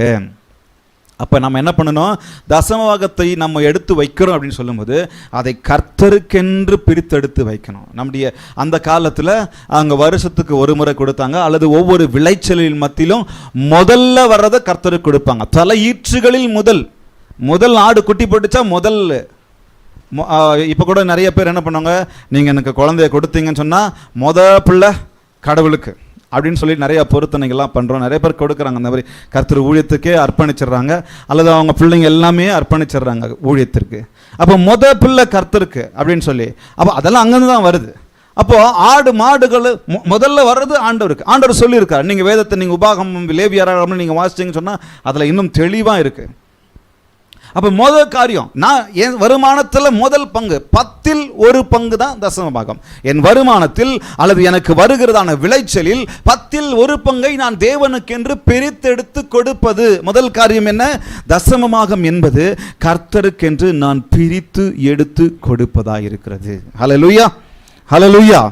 B sure. பாருங்க, ஆங்கிலத்தில் இப்படி போட்டிருக்கு அதே வசனம் உபாகமம்ல டியூட்டரானமி 14:22 அப்படி போட்டிருக்காரு பாருங்க. B sure to set aside a tenth of all that your fields produce each year. B sure, நீங்க அதை ஷோரா எடுத்து வச்சிருங்க. 10% கர்த்தருக்கென்று நீங்க என்ன பண்றீங்க? பிரிச்சிடுங்க. பக்கத்தில் பார்த்து உங்களுக்கு விருப்பம் தான் சொல்லுங்க, பிரிச்சிடுங்க. நீங்கள் எடுத்து வைக்கிறீங்கன்னு சொன்னால் கர்த்தருக்குன்னு சொல்லி அதை பிரித்து வைக்கிறீங்கன்னு அர்த்தம். ஏன் எப்படி என்னுடைய பிள்ளையை நான் கர்த்தருக்குன்னு சொல்லி பிரித்து அதை பிரதிஷ்டை பண்ணிடுறேன். ஆண்டவரே இது உங்களுக்கு, இந்த ரூமை கட்டுறேன், இந்த ரூமை உங்களுக்கு. சில பேர் ரூம் வீடு கட்டும்போது கூட அப்படி தான் கட்டுவாங்க. மேலே ஒரு அறையை கட்டிருக்கேன், இது வந்து ப்ரேயருக்கு தான், இதை நான் வாடகை விடுக்க மாட்டேன், அதுக்கு விடுக்க மாட்டேன், எதுக்கு விட மாட்டேன், என் கர்த்தருக்கு இது ப்ரேயருக்கு அப்படின்னு சொல்லி இந்த மாதிரிலாம் நிறைய பேர் பொருத்தனை பண்ணிக்கிறாங்க. அப்போது நான் கர்த்தருக்கென்று பிரித்தெடுக்கிறேன் என்று சொல்லும்போது அது கர்த்தருக்குன்னு சொல்லி ஒப்பு கொடுத்துட்டேன், அதில் நான் கையை வைக்கக்கூடாது. எபிரேயர் 7:5 வசனம் சொல்லுகிறது, லேவியர், இன்னைக்கு நிறைய வசனங்களை கொடுப்பேன், அதை நீங்க குறித்து வச்சுக்கோங்க. லேவியின் புத்திரரில் ஆசாரியத்துவத்தை அடைகிறவர்களும் ஆபிரகாமின் அறையில் இருந்து வந்த தங்கள் சகோதரனான ஜனங்களின் கையிலே நியாயப்பிரமாணத்தின்படி தசமபாகம் வாங்குகிறதற்கு கட்டளை பெற்றிருக்கிறார்கள். ஹல்லேலூயா. இன்னொரு வசனத்தை கொடுக்கிறேன். என்னாகமம் 18:26 நீ லேவியரோடே சொல்ல வேண்டியது என்னவென்றால், இஸ்ரவேல் புத்திரர் கையில் வாங்கிக் கொள்ளும்படி நான் உங்களுக்கு சுதந்திரமாக கொடுத்த தசம பாகத்தை சொல்றார் பாருங்க. சுதந்திரமாக கொடுத்த தசம பாகத்தை நீங்கள் அவர்கள் கையில் வாங்கும் போது தசமபாகத்தில் 10% வசனம் சொல்லுகிறது தெளிவாக, 10% கர்த்தருக்கு ஏறெடுத்து படைப்பையாக செலுத்த வேண்டும். இதெல்லாம் அதுக்குள்ளாக அடங்கி இருக்கிறது. தசம அப்படின்னு, தச என்று சொன்னால் 10, தசம அதிலிருந்து ஒரு பங்கு. தச அப்படின்னு சொன்னால் நான் நினைக்கிறேன் அது வந்து சமஸ்கிருத வார்த்தை நினைக்கிறேன், சமஸ்கிருத வார்த்தை, சான்ஸ்கிரிட்டு. ஸோ அதுலேருந்து ஒரு பங்கு, 10% தசம பாகம் அப்படின்னு சொல்லி நெகேமியா 10:38 வசனம் சொல்லுகிறது. லேவியர் தசமபாகம் சேர்க்கும் போது ஆரோன் குமாரனாகிய ஒரு ஆசாரியன் லேவியரோடு கூட இருக்கவும் தசமபாகமாகிய அதிலே லேவியர் 10% எங்கள் தேவனுடைய ஆலயத்துள்ள பொக்கிஷ அறைகளில் கொண்டு வரவும் திட்டம் பண்ணி கொண்டோம். அப்போ இந்த வசனம்லாம் உங்களுக்கு ஆதாரத்துக்கு கொடுத்தேன். தசமபாகம் என்று சொல்லும்போது அது வேதத்தில் இருக்கிறது. அது கர்த்தர் 10% நான் என்ன பண்ணுறேன்? ஆண்டவருக்குன்னு சொல்லி பிரித்தெடுக்கிறேன். இரண்டாவதாக, தசமபாகம் என்பது கர்த்தருக்கென்று பிரித்தெடுப்பது மாத்திரமல்ல, தசமபாகத்தை அவர் எப்படி பார்க்கிறார் என்று சொன்னால், தசமபாகம் கர்த்தருக்கு பரிசுத்தமானதா இருக்கிறது. கரங்களை தட்டி சொல்றீங்களா? என்னங்க, தசமபாகத்தையும் காணிக்கைகளை நான் கர்த்தருக்கு கொடுக்கிறேன்னு சொன்னா அதை ஆண்டவர் பரிசுத்தமாய் பார்க்கிறார். எப்படி ஆபேலுடைய அந்த பலியை, காயினுடைய பலியை அங்கீகரிக்காமல் ஆபேலுடைய பலியை அவர் எப்படி அங்கீகரிக்கிறார்? அதை பரிசுத்தமாய் பார்த்தார், அதை பழுதற்றதாய் பார்த்தார். ஏனோ தானோ என்று சொல்லி ஆபேல் கண்டதை கொண்டு வரல. வசனம் சொல்லுகிறது, கொழுமையானவைகளில் ஒன்றை, தலையீற்றை, ஆடு, அதுல கொழுமையானதொன்றை அப்பன்னு சொன்னா அவர் பார்க்கிறார், அதை பழுதற்றதாகவும் அதில் கொழுமையானதாகவும். ஏதோ சொங்கி போனது அப்படி இப்படி இருக்கிறத, நாளைக்கு சாக போறதை தூக்கிட்டு வந்து அவன் பலி கொடுக்கல, அதை பார்க்கிறார் கர்த்தர். அப்ப நான் ஆண்டவருக்கு கொடுக்கிற காணிக்கையாகட்டும், தசமபாகட்டும் ஆகட்டும், என்னையாகட்டும், பரிசுத்தமாய் அவர் ஏறெடுத்துக்கோ, அதை பரிசுத்தமாய் பார்க்கிறார். என் வாழ்க்கையை அவர் பரிசுத்தமாய் எடுத்துக்கொள்ள அவர் விரும்புகிறார். அப்போ நான் செலுத்துகிற அந்த தசமபாகத்தை அவர் பரிசுத்தமாக இருக்கிறதுன்னு சொன்னால் எவ்வளவு மேன்மை பாருங்க. தசமபாகம் காணிக்கைகளும் இன்னைக்கு இதை எவ்வளோ பேர் கேள்வி கேட்டுக்கிட்டு, இன்னைக்கு எவ்வளோ பேர் சபைக்கு அடங்காமல், இன்னைக்கு எவ்வளோ பேர் கர்த்தருக்கு கொடுக்காம அவங்க வாழ்க்கையை வாழ்ந்துட்டு இருக்கிறாங்க தெரியுங்களா? ஒரு ஒரு ஒரு ஒரு ரிசர்ச் சொல்கிறது, காணிக்கை தசமபாகத்தை கொடுக்குறவங்க இந்த தசமபாக விஷயம் வரும் பொழுது 25 பேர் 125 பேர் கொடுக்கறதே சந்தேகம். ஆனால் சில ஊழியர்கள் அது மேலே வச்சு கண்ணை வச்சு நீ அதை கொடுக்கணும், நீ இதில் கொடுக்கணும், அதில் கொடுக்கணும், வாங்கி வாங்கி வாங்கி தனக்கு சுருட்டிக்கிட்டு அங்கே எங்கே போய் செட்டில் ஆகி அவன் வாழ்ந்தா போதும்னு சொல்லி அப்படி வாழ்ந்துட்டு இருக்கிறாங்க. மன்னிச்சிருங்க அந்த வார்த்தையை யூஸ் பண்ணதுக்கு, அவன்றத வார்த்தையை. சில டைம் கோவம் வருது, என்ன பண்ணுறது? பக்கெட்டில் விழுந்துரு, நீயே விழுந்துரு, கம்மலை கழட்டி போடு, உன் செயினை கழட்டி போடு, எதுவுமே கழட்டி போடலையா நீயே விழுந்துரு உள்ள. இன்னைக்கு தலைமறைவாக இருக்கிறாங்களாம், கேள்விப்படுறீங்களா? இன்னைக்கு தலைவேறமாக சுற்றிக்கிட்டு இருக்கிறாங்களாம். சர்ச்சுன்னு ஆரம்பித்தாங்களாம் ஒருத்தர். சர்ச் ஆரம்பித்து இப்போ இன்றைக்கி கிட்டத்தட்ட ஒரு 2 மாதமாவோ 6 மாதமாவோ தெரியல எனக்கு, தலைமறைவாக சுற்றிக்கிட்டு இருக்கிறாப்புல. இப்படியெல்லாம் பேசிக்கிட்டு இருந்தவர் ஒரு பாட்டுக்காரர். பெயர் சொல்ல விரும்பவில்லை. பெயர் சொல்கிறதுக்கு ஒன்றும் பயம் இல்லை. பெயர் சொல்ல அதை வேற நீ போட்டு காட்டுவியா? இப்போ தலைமறைமாக சுற்றிக்கிட்டு இன்னைக்கு கிறிஸ்துவ உலகத்துக்கு பெரிய கேடாயிருக்கு. செழிப்பு உபதேசத்தை பேசிக்கிட்டு இந்த காணிக்கையை பிடுங்கிறது, தசமபாகத்தை பிடுங்கிறது, அதை இதை இன்னும் என்னென்னவோ பண்ணி பேசி எல்லாத்தையும் பிடுங்கி எல்லாம் தனக்குன்னு சேர்த்து சொத்து வச்சுக்கிட்டு, அப்படி சேர்த்து சொத்தை வச்சுக்கிட்டு இன்னைக்கு அவங்கள கேள்வி கேட்டு அதில் ஒரு பெரிய பொழப்பு நடக்குது. கிறிஸ்தவ உலகம் இன்னைக்கு ரொம்ப மோசமாக போயிட்டு இருக்கு. பக்கத்தில் பார்த்து சொல்லுங்கள், யார் எப்படி போகிறாங்களோ இல்லையோ, நான் கர்த்தருக்கு பயந்துக்கிட்டு அவர் என்ன சொல்கிறாரோ அதை கேட்டுக்கிட்டு நான் போகிறேன். அவர் யாரை நோக்கி பார்க்குறாருன்னு வசனம் சொல்லுகிறது, எனக்கு பயப்படுகிறவனை, என் வார்த்தைக்கு நடுங்குகிறவனையே நோக்கி நான் பார்க்கிறேன். அதை மட்டும் செஞ்சுட்டு போயிடலாம். அந்த பாட்டுக்காரர் அதை சொன்னால், இந்த பாட்டுக்காரர் அதை சொன்னால், இந்த தீர்க்கதரிசிக்காரர் இதை சொன்னால், அதுக்கு பின்னாடி நான் போகிறேன். கர்த்தர் என்ன சொல்கிறாரோ அதை கேட்டுக்கிட்டு போங்க. கர்த்தர் எதை சொல்கிறாரோ அதை கேட்டுக்கிட்டு நான் போகணும். கர்த்தருக்கு நான் செலுத்துகிற தசமபாகத்தை அவர் நான் சொல்லலைங்க, வசனம் சொல்லுகிறது. நான் அந்த வசனத்தை காமிச்சிடுறேன். லேவியராகம் 27:30 எடுத்துக்கொள்ளுங்க. நீங்களே யாராவது ஒருத்தர் வாசிங்க. லேவியராகம் 27:30 வசனத்தில், தேசத்திலே நிலத்தின் வித்திலும் விருட்சங்களின் கனியிலும் தசமபாகம் எல்லாம் கர்த்தருக்குரியது, அது கர்த்தருக்கு என்னதுங்க? பரிசுத்தமானது. சும்மா இங்க கதை விடல நானு. தசமபாகம் எல்லாம் கர்த்தருக்கு எப்படி எடுக்கிறாரு அவரு? அது எப்படி அதை பார்க்கிறாரு? பரிசுத்தமா பார்க்கிறாரு. அப்ப நான் செலுத்துகிற தசமபாகத்தையும் காணிக்கையும் நான் அவருக்கு பரிசுத்தத்தோடு செலுத்துவது எவ்வளவு முக்கியம், எவ்வளவு உண்மையோடு விசனம் இல்லாமல் நான் செலுத்துவது எவ்வளவு முக்கியம். நான் சொல்றேன், இது பணத்தை குறித்து அல்ல, இது பணத்தை குறித்து மாத்திரம் அல்ல, என் உள்ளத்தை குறித்து, நான் கொடுக்கும் போது என் நிலைமையை குறித்து, நான் எப்படி கர்த்தருக்கு கொடுக்கிறேன் என்பதை குறித்து. அதை கர்த்தர் பரிசுத்தமாய் பார்க்கிறார் என்று சொன்னால் அதை எவ்வளவு மேன்மையோடு நான் செய்ய வேண்டும், எவ்வளவு உண்மையோடு நான் செய்ய வேண்டும், எவ்வளவு வைராக்கியத்தோடு நான் செய்ய வேண்டும். இது கர்த்தருக்கு நான் பிரித்தெடுத்து விட்டேன், இது கர்த்தர் எனக்கு சொல்லிவிட்டார் கொடுக்க வேண்டும் என்று சொல்லி இதை கர்த்தருக்கு என்று பரிசுத்தமாய் அவர் எடுத்துக்கொள்கிறாரே, அதை எவ்வளவு மரியாதையோடு, கனத்தோடு, ஆராதனையோடு, தாழ்மையோடு, நன்றியுள்ள இருதயத்தோடு, அன்பை வெளிப்படுத்துகிற ஒரு இருதயத்தோடு என் தசமபாகத்தையும் காணிக்கைகளையும் கர்த்தருக்கு நான் கொண்டு வரணும். வெளியில் நிறைய பேர் கதை அடிச்சுக்கிட்டு இருப்பாங்க. கதை நீங்கள் தலையை எடுத்துக்காதீங்க. என் பாஸ்டர் சொல்லுவார், அவனை சட்டையே பண்ணாதீங்க அப்படின்னுவார். அதை பண்ணாத, இதை பண்ணா, இதை போடாத, அதை போடாத. பக்கத்தில் பார்த்து சொல்லுங்க, சட்டையே பண்ணாதீங்க, அவனை கண்டுக்காதீங்க, போடாத, நீ அங்கே போடுறியா, போடாத, அப்படி சொல்லிச்சா வசனம், இப்படி சொல்லிச்சா வசனம், இவர்கிட்ட கொடுக்குறியா, இவர் பெரிய பாஸ்டர், இவர்கிட்ட போடாத, இவர் சின்ன பாஸ்டர், இவர்கிட்ட போடு. நான் வரேன், லாஸ்ட்டில் வரேன் எங்கே போடணுன்னு.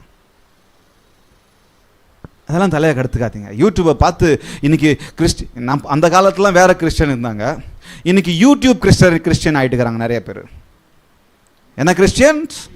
YouTube Christians, Facebook Christians, Insta Christians, இன்னும் போய்கிட்டே இருக்கு. சோசியல் மீடியா கிறிஸ்டியன் ஆகிட்டு இருக்காங்க. இன்னைக்கு சபை வேணாம், ஊழியம் வேணாம், ஒரு பாஸ்டருக்கு அடங்குறது கிடையாது, இந்த மாதிரி வார்த்தை கேட்க உட்கார்றது கிடையாது, ஒரு நோட்ஸ் எடுக்கிறது கிடையாது, எதுவும் கிடையாது. இன்னைக்கு ஃபேஸ்புக்கில் காலையில் கேட்டோமா, அது அவங்க பாட்டுக்கு வேலை பண்ணிக்கிட்டே பண்ணலாம்ல, விளக்கிக்கிட்டே, துவைச்சிக்கிட்டே, குளிச்சுக்கிட்டே, கேட்டுட்டு இன்னைக்கு ஒரு வசனம் சொல்லிட்டாரு இந்த பாஸ்டர், போகலாம் இன்னைக்கு நாள் முடிஞ்சிடும். ஒரு காலத்தில் இந்த சர்ச்சிலலாம் கேலண்டர், நம்ம இந்த மாதம் அடிக்க போகிறோம் கேலண்டர், வசனமே படிக்க மாட்டாப்புல. ஆனால் காலையில் ஓடி அந்த கேலண்டரை பார்த்துட்டு கர்த்தர் உனக்கு யாவையும் செய்வார், உனக்காக எல்லாவற்றையும் செஞ்சுட்டு போறாருப்பா அப்படின்னு சொல்லி ஓடுறது. இன்னைக்கு அப்படி ஆயிடுச்சு கிறிஸ்துவ உலகம். சமூகத்தில் உட்காந்து ஜெபம் பண்ணுறது கிடையாது, பேசுறது கிடையாது, கர்த்தர்கிட்ட கேட்கறது கிடையாது. அதெல்லாம் போட்டு தலையை கெடுத்துக்கா. அவங்களெல்லாம் சட்டையை பண்ணிக்காதீங்க. நீங்களாச்சு கடவுளாச்சு, இங்கே எந்த உறவுமே வரக்கூடாது. எவ்வளவு மேன்மையான உறவு வந்து அந்த உறவு அங்கே வரக்கூடாது. கர்த்தர் நீங்கள், அவ்வளோதான். கர்த்தர் நீங்கள், வேதம் நீங்கள் சொல்லுங்க, அவர் சொல்கிறத கேளுங்க. இதை விட எவ்வளோ மேன்மையான விஷயம் இருக்குது. அப்போ நான் என் வாழ்க்கையை என் தசமபாகத்தை காணிக்க கர்த்தருக்கு கொடுக்குறான்னு சொன்னால் அதை பரிசுத்தமாக பார்க்குறாரு. சும்மா இல்லை, சாதாரணம் இல்லை. இது 2 வருஷம் நான் தனியாக ஆரம்பிச்சு, இன்றைக்கி தான் ஃபர்ஸ்ட் டைம் நான் பேசிக்கிட்டு இருக்கிறேன். இது அதுவும் சீரியஸாக பேசிகிட்டு இருக்கேன், எனக்கே தெரியல. அழகாக சொல்கிறாரு, அது கர்த்தருக்கு பரிசுத்தமானது. ஒருவன் தன் தசமபாகத்தில் எவ்வளவாகிலும், அதே தொடர்ந்து வாசிக்கிறேன், தசமபாகத்தின் எவ்வளவாவது மீட்டுக்கொள்ள மனதாக இருந்தானால் அதனுடன் 5 1 பங்கை கூட்டி கொடுக்க கடவன். கோலின் கீழ்ப்பட்ட ஆடு மாடுகளிலும் 10 1 பங்கை பங்காகிறதெல்லாம் கர்த்தருக்கு பரிசுத்தமானது. இன்னும் நிறைய வசனம் நீங்கள் இந்த அதிகாரம் முழுக்க நீங்கள் வாசித்து பாருங்க. அவருக்கு கொடுக்க காணிக்கை தசமபாகம் எல்லாமே பரிசுத்தமாக இருக்கிறது, பரிசுத்தமாக இருக்கு சொல்லிக்கிட்டே இருக்கிறார். அப்போ நீங்கள் கொடுக்கிறது பரிசுத்தமாய் அவர் எடுத்துக்கொள்கிறார். அப்போ நான் கொடுக்கும்போது அதை எப்படி நான் கொடுக்கணும்? அவனவன் விசனமாயும் அல்ல, கட்டாயமாயும் அல்ல, தன் மனதின் நிலைமித்தபடி எப்படி கொடுக்கணும்? மனப்பூர்வமாய், சந்தோஷமாய், உற்சாகத்தோடு கொடுக்கணும். It is Holi to the Lord. நான் ஆராதனை செய்கிறேன், என் ஆராதனை எப்படி அவருக்கு மாத்திரம் உரியதோ, என் நன்றி பலிகள் எப்படி அவருக்கு மாத்திரம் உரியதோ, என் துதி பலிகள் எப்படி அவருக்கு மாத்திரம் உரியதோ, என் வாழ்க்கை எப்படி அவருக்கு மாத்திரம் உரியதோ, அதை போல நான் செலுத்துகிற காணிக்கை தசமபாகம் என் கர்த்தருக்கு மாத்திரமே உரியது. நான் அவருக்கு செலுத்துகிற ஒரு பலியாக இருக்கிறது. ஹல்லேலூயா. அதை அவருக்கென்று பிரித்தெடுத்துட்டேன், அவருக்குன்னு சொல்லி பிரதிஷ்டை செஞ்சுட்டேன். அதை அவரை தவிர வேறு யாருக்கும் நான் கொடுக்கக்கூடாது. நாம் அவருக்கு செலுத்துகிற தசமபாகத்தை அவர் சுகந்த வாசனையாக எடுத்துக்கொள்ளுகிறார். நான் அவருக்கு செலுத்துகிற அந்த தசமபாகத்தை அவர் உகந்த காணிக்கையாக எடுத்துக்கொள்ளுகிறார். அப்படிதான் ஆபேலுடைய காணிக்கையும் அவர் அங்கீகரித்தார். சரி, மூன்றாவதாக முதல்ல என்ன பார்த்தோம்? இன்னைக்கு தசமபாகத்தில் தசமபாகம் என்பது கர்த்தருக்கென்று பிரித்தெடுப்பது, அப்புறம் தசமபாகம் என்பது கர்த்தருக்கு அது பரிசுத்தமாக இருக்கிறது என்று சொல்லி பார்த்தோம். மூன்றாவதாக தசமபாகம் யாருக்கு உரியது என்று அதே வசனத்தில் சொல்லுகிறார்.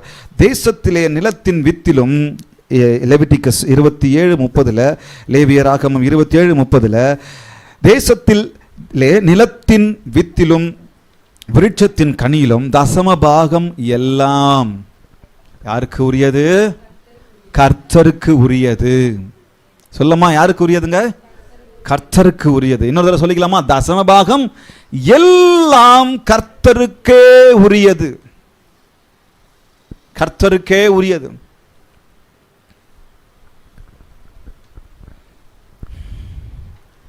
அந்த வசனத்தை நீங்கள் இன்னொரு தடவை நீங்கள் அதை பார்த்து வாசிங்க, நீங்கள் அதை மார்க் பண்ணிக்கோங்க. தசமபாகம் எல்லாம் கர்த்தருக்கு உரியது. ஆக கர்த்தருக்கு உரியதுன்னு சொன்னால் அப்போ நீங்கள் எங்கே கொடுப்பீங்க? கர்த்தருக்கு உரியது இப்படி தூக்கி, கடவுளை நீங்கள் மேலே தான் இருக்கிறீங்க, தாங்கப்பா வச்சுக்கோங்கப்பா, அப்படி போட முடியுமா? காசெல்லாம் மேலே போடுறேன், நீங்கள் வச்சுக்கோங்கப்பா, அப்படி எடுத்துக்கு வர அவர்? இப்போ அல்ல, அந்த காலத்தில் ஆண்டவர் அந்த பலிகள் எல்லாம் அனுமதிச்சு அந்த காலத்தில் அவர் பலிபீடத்தை ஏற்படுத்தி செய்கிறது போல் அல்ல, வருஷத்துக்கு ஒரு தடவை இன்றைக்கி நான் அந்த பலியை செலுத்த முடியுமா? இல்லை. அந்த 10 1 பங்கை எடுத்துகிட்டு வந்து நான் ஒரு பெரிய மேடை வச்சு அதை எரிச்சு விட்டுறலாமா? ஒவ்வொரு காலத்திலும் ஒரு ஒழுங்கை வைத்திருக்கிறார், ஒரு கீழ்ப்பிடிதலை வைத்திருக்கிறார், ஒரு சில விஷயங்களை அனுமதித்திருக்கிறார்.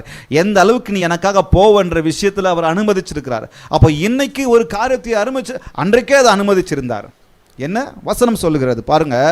நான் எங்கே கொடுக்கணும்னு சொன்னால், தசமபாகத்தை நான் எங்கே கொடுப்பது? என் ஸ்தல சபைக்கு கொடுக்க வேண்டும். நான் எங்கே அங்கமாக இருக்கிறேனோ, நான் எங்கே இருக்கிறேனோ, நான் எந்த சபைக்கு போகிறேனோ அந்த சபைக்கு நான் கொடுக்கணும், அந்த ஆலயத்திற்கு நான் கொடுக்கணும். அந்த ஊழியத்துக்கு நான் கொடுக்கணும். அது வேற எங்க. இப்போ நீங்கள் இன்னொரு சர்ச்சுக்கு போயிட்டு இங்கே வந்து தசம பாகத்தை கொடுக்கக்கூடாது. அது எவ்வளோ வேணா இருக்கட்டும். இங்கே நீங்கள் காணிக்கை கொடுக்குறீங்களோ அதோட முடிச்சுக்கணும். இங்கே நீங்கள் எப்போ அங்கே ஆகிறீங்களோ அப்போ தான் கொடுக்கணும். அதே போல் தான் இங்கே இருக்கிறவங்களும் அங்கே வெளியே இருக்கிறவங்களுக்கு. இங்கே எவ்வளோ பேர் இருக்கிறோம்? இப்போ என் சபையில் 30 பேர் இருக்கிறாங்க. கேட்கலாமா? உங்கள் தசமபாகத்தில் வந்துட்டு இருக்கீங்களா, இங்கே கொடுங்கன்னு சொல்லி. வசனம் என்ன சொல்லுகிறது அதை நான் உங்களுக்கு விவரிக்கிறேன். டு த லோக்கல் சர்ச், நீங்கள் எந்த சபைக்கு போகிறீங்களோ அந்த ஸ்தல சபைக்கு நீங்கள் கொடுக்க வேண்டும். ಸ್ಥಳೀಯ ಸಭೆಗೆ, ಸ್ಥಳೀಯ ಚರ್ಚ್ಗೆ ನೀವು ಕೊಡಬೇಕು, நீங்கள் கொடுக்கணும். மல்கியா 3:8-10 வரைக்கும் வசனம் சொல்லுகிறது. யாராவது எடுத்தவங்க வாசிக்க முடியுமா? மல்கியா 3:8 3வது அதிகாரம் 8-10 வரைக்கும். மனுஷன் தேவனை வஞ்சிக்கலாமா? கவனமா கவனிங்க. நீங்களோ என்னை வஞ்சிக்கிறீர்கள். எதிலே உம்மை வஞ்சித்தோம் என்கிறீர்கள்? தசம பாகத்திலும் காணிக்கைகளிலும் தானே. நீங்கள் சபிக்கப்பட்டவர்கள். ஜனத்தார் ஆகிய நீங்கள் எல்லாரும் என்னை வஞ்சித்தீர்கள். வாசிங்க, அடுத்து வாசிங்க.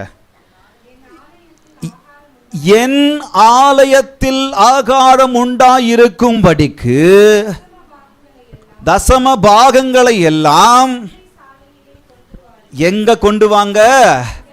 பண்டசாலையிலே அல்லது பண்டக சாலையிலே நீங்க கொண்டு வாருங்கள்.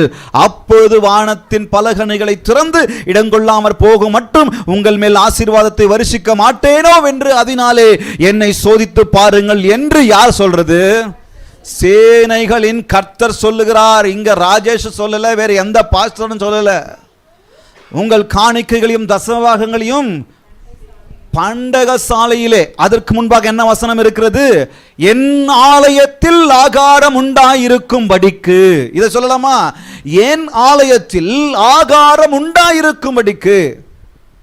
சர்ச்சில் சர்ச் தேவைக்காக, சபையை நடத்துவதற்காக, சபையில் இருக்கிறவர்களை விசாரிப்பதற்காக, சபைக்கு வருகிற மக்களை தாங்குவதற்காக, சபைக்கு வருகிற எல்லா ஏழை மக்களை தாங்குவதற்காக, சபையில் இருக்கிற ஊழியர்களுக்கு, லேவியர்களுக்கும் ஆசாரியர்களுக்கும் கொடுத்து தாங்குவதற்காக என் ஆலயத்தில் ஆகாரம் உண்டாயிருக்கும்படிக்கு உங்கள் தசமபாகங்கள் எல்லாம் பண்டசாலையிலே அப்படின்னு சொன்னா, அந்த காலத்திலே ஒரு ஆலயத்தை கட்டும்போது அதோடு சேர்ந்து அவர்கள் என்ன பண்ணுவாங்க? ஸ்டோர் ஹவுஸை கட்டுவாங்க, பண்டசாலையை கட்டுவாங்க. ஸ்டோர் ஹவுஸ் அப்படின்னு சொல்லுவாங்க. நீங்க அதற்கான ஆதார வசனத்தை நீங்க எடுத்துக்கொள்ளுங்க. 2 நாளாகமும் 31:11 வசனம் சொல்லுகிறது. அது அந்த ஸ்டோர் ஹவுஸ் அந்த காலத்திலிருந்து இருக்குது அப்படின்னு சொல்லி. எசேக்கியா, அப்பொழுது எசேக்கியா 2 நாளாகமும் 31:11 அப்பொழுது எசேக்கியா கர்த்தருடைய ஆலயத்தில் பண்டக சாலைகளை ஆயத்தப்படுத்த சொன்னா. என்ன சொன்னாங்க? ஆலயத்துல என்னத்தை ஆயத்தப்படுத்தணும்னு சொன்னாங்க? பண்டசாலையிலே பண்டக சாலைகளை ஆயத்தப்படுத்த சொன்னான். நெகேமியா 10:38 வசனம் சொல்லுகிறது. லேவியர் தசமபாகம் சேர்க்கும் போது ஆரோன் குமாரனாகிய ஒரு ஆசாரியன் லேவியரோட கூட இருக்கவும், தசமபாகமாகிய அதிலே லேவியர் 10 ஒரு பங்கை எங்கள் தேவனுடைய ஆலயத்தில் உள்ள பொக்கிஷ அறைகளில் கொண்டு வரவும். என்ன அறை? பொக்கிஷ அறை. அது என்ன அப்போ அர்த்தம்? Store house. அது திட்டம் பண்ணி கொண்டோம் அப்படின்னு சொல்லி வசனம் சொல்கிறது. நெகேமியா 12:44 வசனம் சொல்லுகிறது. அன்றைய தினம், நெகேமியா 11:44 எல்லாவற்றையும் நீங்க குறித்து வைத்துக் கொள்ளுங்க. அன்றைய தினம் பொக்கிஷங்களையும் படைப்புகளையும் முதல் கனிகளையும் தசமபாகங்களையும் வைக்கும் அறைகளின் மேல். ஆதார வசனம் இருக்குங்களா? வைக்கும் அறைகளின் மேல் ஆசாரியர்களுக்கும் லேவியர்களுக்கும் நியாயப்பிரமாணத்தின்படி வரவேண்டிய பட்டணங்களுடைய நிலங்களிலும் பங்குகளையும் அவைகளில் சேர்க்கும்படி சில மனுஷர்கள் விசாரிப்புக்காக வைக்கப்பட்டார்கள். ஊழியம் செய்து நிற்கிற ஆசாரியர்கள் மேலும் லேவியர்கள் மேலும் யூதா மனிதர்கள் மேலும் சந்தோஷமாய் இருந்தார்கள். அப்போ இங்க இருக்கு, தசமபாகத்தை பொக்கிஷ அறையில வைங்க அப்படின்னு சொல்லி இப்போ இப்படியெல்லாம் இருக்கு. அப்போ ஹீப்ரூவில் இந்த ஸ்டோர் ஹவுஸ்க்கு என்ன சொல்லப்பட்டிருக்கு அப்படின்னு சொன்னா, ஒரு ரூம், நம்ம ஸ்டோர் ஹவுஸ்னால் தெரிஞ்சிடும், ரூம். இதில் இத்தனை வார்த்தைகளை இன் ஹீப்ரூவில் எழுதியிருக்கு. ஸ்டோர் ஹவுஸ் அப்படின்னு சொல்லி பார்க்கும்பொழுது ஹீப்ரூவில் என்ன போட்டிருக்குன்னு சொன்னால் பண்டசாலை, பண்டகசாலை, கிடங்குகள். கன்னடத்தில் வசனம் சொல்கிறது உக்ரானகளு தானேம்மா, உக்ரானகளு. ரூம், ஒரு ரூமை ஏற்படுத்தியிருக்கிறாங்க. சேம்பர் அப்படின்னு சொல்கிறாங்க. ஒரு ஹாலை கட்டியிருப்பாங்க, ஒரு குறிப்பிட்ட செல்லை வச்சுருப்பாங்க. எங்கெங்கே ஆகாரம் உண்டாயிருக்கணும்?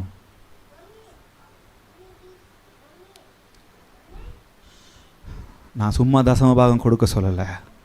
நீங்கள் எங்கே நான் ஆன்லைன் நீங்கள் பார்த்துக்கிட்டு இருக்கிறீங்க, நிறைய உபதேசத்தினால நீங்களும் அடிபட்டுருக்கிறீங்க. கர்த்தர் அன்றைக்கி ஒன்று இன்றைக்கி ஒன்று பேசுகிறவர் அல்ல. தயவு செய்து நீங்கள் போகிற சபைக்கு உங்கள் காணிக்கைகளை தசம பாகங்களை கொடுங்க, தசம பாகத்தை கொடுங்க. ஏன்னா நீங்கள் நினைக்கக்கூடாது அந்த பாஸ்டர் அப்படி பண்ணுறாரு இப்படி பண்ணுறாரு. ஜெபம் பண்ணுங்க, ஜெபம் பண்ணுங்க. மோசம் பண்ணுறாரா, ஜெபம் பண்ணுங்க, மாற்றுங்கன்னு ஜெபம் பண்ணுங்க. கர்த்தரால் மாற்ற முடியாதது ஒருத்தரும் கிடையாது. மாற்றுவார். மாற்றலையா அதுக்கப்புறம் ஒரு தீர்மானம் எடுங்க. நீங்களும் சரியான தீர்மானம் எடுக்கணும். எங்கே நான் இருக்கணும், எங்கே என்னை ஆண்டு நிலைநாட்ட சொல்கிறாரு, தீர்மானம் எடுக்கணும். ஆனால் நீங்கள் ஒரு சபையில் நிலைத்திருக்கிற வரைக்கும் அந்த சபையில் இருக்கிறது கொடுப்பது அதுதான் சிறந்தது. கர்த்தர் அதை தான் சொல்லுகிறார்.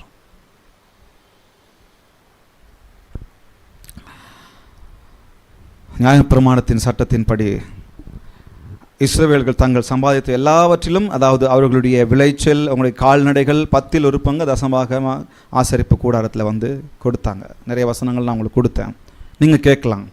பழைய ஏற்பாட்டில் நியாயப்பிரமாணம் பல தசமபாகங்களை செலுத்த வேண்டும் சொல்லி வலியுறுத்திருக்கு. அப்போ புதிய ஏற்பாட்டில் எங்கே சொல்லியிருக்கு? நான் புதிய ஏற்பாட்டில் நான் நிறைய வசனங்களை சொல்லியிருக்கிறேன் தசமபாகத்தை குறித்து. இப்போ இயேசு சொல்கிறாரா? நிறைய பேர் சொல்கிறாங்க இயேசு வந்து எல்லாத்தையும் முடிச்சுட்டு போயிட்டாரு, இப்போ நான் அந்த நியாயப்பிரமாணத்துக்குள்ளே இல்லை, அந்த உடன்படிக்கைக்குள்ளே இல்லை, பழைய ஏற்பாட்டின் உடன்படிக்கைக்குள்ளே இல்லை, இப்போ நான் புதிய ஏற்பாட்டின் உடன்படிக்கைக்குள்ளே தான் இருக்கிறேன். ஒரு விதத்தில் அது சரி. ஆனால் எல்லாவற்றையும் அவர் அப்படி செய்யலையே. அவர் இருக்கும்போது என்ன சொன்னார் அதை கவனிக்கணும் இல்லை? அவர் இருக்கும்போது காணிக்கைகளை குறித்தும் தசமபாகங்களை குறித்தும் அவர் என்ன சொன்னார்? தசமபாகங்களை நீ ஆலயத்துக்கு கொடுக்காதன்னு சொல்லிட்டு போனாரா? ஆனால் அவர் என்ன பண்ணார்? வசனத்தை நான் உங்களுக்கு கொடுக்குறேன். தசமபாகத்தை குறித்து இயேசு பேசினாரா? அல்லது இயேசு பேசினார்னா அந்த வசனம் என்ன? மத்தேயு 5:17 வசனம் சொல்லுகிறது. மத்தேயு 5:17 நியாயப்பிரமாணத்தை ஆனாலும் தீர்க்க தரிசனங்களை ஆனாலும் அழிக்கிறதுக்கு வந்தேன் என்று எண்ணிக்கொள்ளாதேயுங்கள். புரியுதுங்களா? யார் சொல்றாரு? நியாயப்பிரமாணத்தையும் தீர்க்க தரிசனங்களையும் நான் அழிக்கிறதுக்கு வரலப்பா. அவர் என்ன சொல்றாரு? அழிக்கிறதற்கு அல்ல, நிறைவேற்றுவதற்கே வந்தேன். கரங்களை தட்ட மாட்டீங்களா? அப்போ அதெல்லாம் நிறைவேற்றிருப்பார் தானே அதெல்லாம் ஆண்டவர்? தெளிவா தெரியுதா? அவர் வந்து இப்படியே சொல்லணுமா? காணிக்கையும் தசமபாகத்தையும் ஆலயத்துக்கே போய் கொடுங்க அப்படின்னு சொல்லணுமா? இன்னைக்கு அதுதான் கேள்வி கேட்குறாங்க. நிறைய பேர் கேள்வி கேட்குறாங்க. அப்படிதான், கொடுக்கக்கூடாது, கொடுக்காதீங்க. அவன் மாட்டுக்கும் வயிறு பெருசாக வளர்ந்து அதுக்கு கணக்கு அவன் கொடுத்துட்டு போயிட்டோம், அந்த பாஸ்டர் கொடுத்துட்டு போயிட்டோம். ஏமாத்திர பாஸ்டர் கொடுத்துட்டு போட்டோம், ஏமாத்திர ஊழியக்காரர் கொடுத்துட்டு போட்டோம். நீங்கள் என்ன கணக்கு கொடுப்பீங்க கர்த்தருக்கு? நான் என்ன கணக்கு கொடுப்பேன் கர்த்தருக்கு? ரெண்டாவது சொல்றாரு பாருங்க, இன்னொரு வசனத்தை எடுத்துங்க. Jesus about tithe and offering. பலிகளை செலுத்துவதை பறித்து, தசமபாகம் மற்றும் பலிகளை செலுத்துவதை பற்றி இயேசு என்ன சொல்றார் பாருங்க. மத்தேயு 5:23-24 வரைக்கும். ஆகையால் நீ பலிபீட, யாராவது ஒருத்தர் வாசிக்கிறீங்களா? 23 5:23-24 வரைக்கும். ஆகையால் நீ பலிபீடத்தின் இடத்தில் உன் காணிக்கைகளை செலுத்த வந்து உன் பேரில் உன் சகோதரனுக்கு குறைவு உண்டென்று அங்க நினைவு கூறுவாராகில் அங்கே தானே வச்சுட்டு போயிடுங்க. பலிபீடத்தின் முன் உங்க காணிக்கை வச்சுட்டு போயிடுங்க. ஒப்புரவாகி உன் சகோதரனுடைய ஒப்புரவாகி பின்னாடி வந்து உங்க காணிக்கை செலுத்துன்னு சொல்லிட்டாரா? சொன்னாருங்களா? காணிக்கை பத்தி பேசுறாரா? காணிக்கைன்னு சொன்னால் தசமபாகம் அதுக்குள்ளே அடங்கி இருக்கா? சரி, இன்னொரு வசனத்தையும் கொடுக்குறேன். 23 வசனம் பாருங்க. மத்தேயு 23 நினைக்கிறேன், நான் வாசிக்கிறேன் பாருங்க. 23 மத்தேயு 23 வாசிக்கிறீங்களா? மாயக்காரராகிய வேத பாரகரே, பரிசேயரே, உங்களுக்கு ஐயோ! நீங்கள் ஒருதலாமிலும் வெந்தயத்திலும் சீரகத்திலும் தசமபாகத்தை செலுத்தி நியாய பிரமாணத்தில் கற்பித்திருக்கிற விசேஷித்தவைகளாகிய நீதியையும் இரக்கத்தையும் விசுவாசத்தையும் விட்டு விட்டீர்கள். இதோட முடிச்சிருந்தா நான் இதை பத்தி பேசியிருக்க மாட்டேன். இதோட முடிச்சிட்டு இருக்கலாம். அடுத்தது என்ன முடிக்கிறார் பாருங்க. இவைகளையும் செய்ய வேண்டும், அவைகளையும் விடாதிருக்க வேண்டும். கரங்களை தட்ட மாட்டீங்களா? என்னத்தை செய்யணும்? என்னப்பா, நீ எடுத்து வர அரிசியில தசமபாகத்தை கொடுக்கிற, நீ எடுத்து வர வெந்தயத்துல தசமபாகம் கொடுக்கிற, சீரகத்துல தசமபாகம் கொடுக்கிற, ஆட்டுல தசமபாகம் கொடுக்கிற, மாட்டுல தசமபாகம் கொடுக்கிற, அதுல கொடுக்கிற, இதுல கொடுக்கிற, அதை எல்லாத்தையும் விட்டுட்டு வேற விஷயத்தை நீ விட்டுறியே. இரக்கத்தையும் விசுவாசத்தையும் விட்டுறீங்களே, நீதியை விட்டுறீங்களே, ஞாபகம் கத்து கொடுத்து அதை விட்டுறீங்க, எதை செய்யணுமோ அதை செய்ய மாட்டேங்கிறீங்களே அப்படின்னு சொல்லிட்டு இதையும் செய்யணும், அதையும் விடக்கூடாது. கரங்களை தட்ட மாட்டீங்களா? அப்ப சொன்னாரா தசமபாகத்தை கொடுக்க வேண்டாம்னு சொல்லி? சொன்னாருங்களா? சொன்னார்களே, செய்தீர்களா? சொன்னாரா அவரு? நான் சொல்லலைங்க, வசனம் சொல்லுகிறது. அவர் டைரக்டா வந்து சொல்லணுமா? அப்போ உங்களுக்கு கனவுல தீர்க்க தரிசனமாக தான் வந்து சொல்லணும். போப்பா, இந்த பாஸ்ட் காட்டு கட்டா கத்துறாரு, போய் தசமபாகத்தை கொடுத்துட்டு வாப்பா. அப்படி தான் பர்சனலாக பேசணும் போல எல்லாருக்கும், இந்த மாதிரி கேள்வி கேட்குறவங்களுக்கு. லூக்கா 11:42 அதே போல சொல்றாரு பாருங்க. பரிசேயரே உங்களுக்கு ஐயோ! 11:42 நீங்கள் ஒருத்தலாம் மறுக்கொழுந்து முதலிய சகலவித பூண்டுகளிலும் தசமபாகம் கொடுத்து நியாயத்தையும் தேவ அன்பையும் விட்டு விடுகிறீர்கள். அதுல தசமபாகம், இதுல விட்டுறது. நீங்க இதை செஞ்சுட்டா கர்த்தர் இதை கண்டுக்க மாட்டான்னு நீ நினைச்சுக்கிட்டு இருக்கிற. தசமபாகத்தில் இவன் கரெக்டா இருக்கிறான்ப்பா, இப்ப அண்டை விட்டானா இவன் ஆண்டர் கேட்க மாட்டாரு. அவர் எவ்வளவு அங்கலாய்ப்பா சொல்றாரு பாருங்க. காணிக்கை கரெக்டா போட்டுறணும், தசமபாகம் கரெக்டா போட்டுறணும், அது கர்த்தருக்கு பரிசுத்தமானது இல்ல, அது பிரிச்சு எடுக்கிறல்ல, அது ஆண்டருக்குன்னு பிரதிஷ்டை செஞ்சுட்டல, அதை கர்த்தருக்கு கரெக்டா போட்டுறணும், சரியா போட்டுறணும், நேரத்துக்கு போட்டுறணும், முதல் வாரத்துல போட்டுறணும், சம்பளம் வந்த உடனே முதல்ல எடுத்து போட்டுறணும், அதெல்லாம் கரெக்டா தான் இருக்கிறேன் நானும் நீங்களும். அன்பை கண்டுக்காத, நீதியை கண்டுக்காத, நியாயத்தை கண்டுக்காத, அப்படியே கொஞ்சம் விலைக்கு ஓடினாலும் பரவாயில்லை அப்படின்னு நீங்க நினைச்சுக்கிட்டு இருக்கிறீங்களா? அதையும் செய்யணும், இதையும் விடக்கூடாது. உங்களுக்கு அப்படி டைரக்டா வந்து சொல்லணும், நான் கர்த்தர் தசமபாகத்தை கொடுத்தே ஆக வேண்டும், அதையும் இவைகளையும் செய்ய வேண்டும், அவைகளையும் விடாதிருக்க வேண்டும். தெளிவா சொல்றார், கர்த்தர் சொல்றார். ஒருத்தர் கேள்வி கேட்கிறாரு ஆன்லைன்ல, எங்க சொல்லி இருக்குது புதிய ஏற்பாட்டில் தசமபாகத்தை சர்ச்சுக்கு கொடுத்தே ஆகணும்? இங்க சொல்லி இருக்குது, வசனம் காமிச்சேன்ல, இங்க சொல்லி இருக்குது. இன்னும் என்ன சொல்லணும்? எத்தனை கேள்வி கேட்பீங்க? உங்க கோபம் நியாயமானதா இருக்கும், ஆனா தேவையில்லாதெல்லாம் பேசக்கூடாது. சிலருடைய கோபம் நியாயம்தான். சிலர் யூடியூப்ல பேசுறாங்க, அல்லது ஃபேஸ்புக்கில் பேசுறாங்க, அல்லது டைரக்டா வந்து பேசுறாங்க, எங்களை டைரக்டா வந்து கேள்வி கேட்குறாங்க. உங்க கோபம்லாம் நியாயம்தான். ஏன்னா அதை வாங்கி அந்த வயிறு மாத்திரம், அந்த வயிற்றின் தேவன் மாத்திரம் பெருக்கிக்கிட்டு போய்கிட்டே இருக்கிறாங்கல்ல, கோபம் நியாயம்தான். அப்படி பார்த்தோன்னு சொன்னா, உங்க பகுதிக்கே வரணும்னு சொன்னா, இயேசு இந்த இடத்துல நான் தான் கடவுள் அப்படின்னு சொல்லி சொன்னாரா? வசனத்துல புதிய ஏற்பாட்டில் டைரக்டா சொன்னாரா? சொல்லியிருக்கிறாரு, ஆனா டைரக்டா இல்லை, இந்த மாதிரி தான் சொல்லியிருக்கிறாரு. உங்க வாதத்துக்கு வரணும்னு சொன்னா இது பொய்யாயிடாதா? என்னை கண்டவன் யாரை கண்டான்? முடிஞ்சிருச்சு. ஆண்டவர்